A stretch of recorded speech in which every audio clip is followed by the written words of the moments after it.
let's discuss one of the most interesting topic, buffer solutions. So we are going to discuss about buffer action. Under that, we'll be dealing about addition of HCl, addition of NaOH.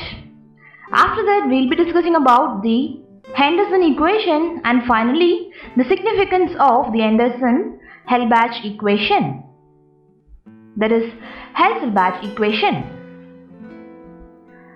So this is the depiction of buffer solution which we are going to discuss, and this is about the pH range which we are going to discuss, and this is the depiction of the physical property of sodium acetate. So you can see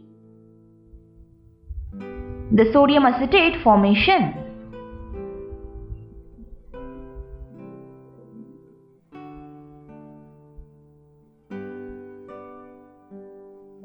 And this is all about the Henderson equation. So first let us discuss about buffer solution. Buffer solutions is often necessary to maintain a certain pH of a solution in laboratory and industrial processes. This is achieved with the help of buffer solutions, buffer systems, or simply we can say buffers. So a buffer solution is one which maintains its pH value fairly constant even upon the addition of small amounts of acid or a base. So this is the indication of a pH, and this one is the buffer solution.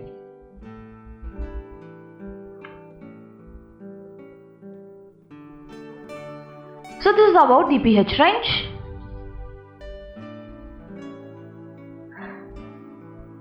Where you can able to see the changeover. As the solution becomes more acidic, the pH gets lower. So a pH less than 7 indicates an acidic solution.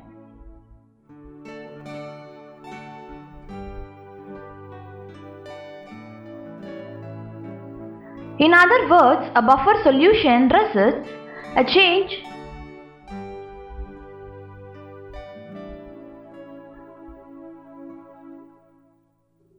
in its pH. That is, we can add a small amount of an acid or base to a buffer solution and the pH will change very little. So this is the physical property of sodium acetate. So if you see, the two common types of buffer solutions are a weak acid together with the salt of the same acid with a strong base. So these are called acid buffers. Example, acetic acid plus sodium acetate, which you can able to see it over here. And a weak base and its salt with a strong acid. So these are called basic buffers. Example, ammonium hydroxide, this one, plus ammonium chloride. So this is an example for a weak base. Let us illustrate buffer action by taking example of a common buffer system consisting of a solution of acetic acid and sodium acetate. Since the salt is completely ionized, it provides the common ion CH3COO- in excess. So if you see this one, acetic acid is over here, which has been ionized to get hydrogen, that is H plus ion, it's hydrogen ion, and acetate ion. Similarly, if you see for sodium acetate, it gives Na plus ion, that is sodium ion, and acetate ion, CH3COO-. So this reduces the concentration of H plus ions, which means that the pH of the solution is raised. So if you see about the buffer action, it is started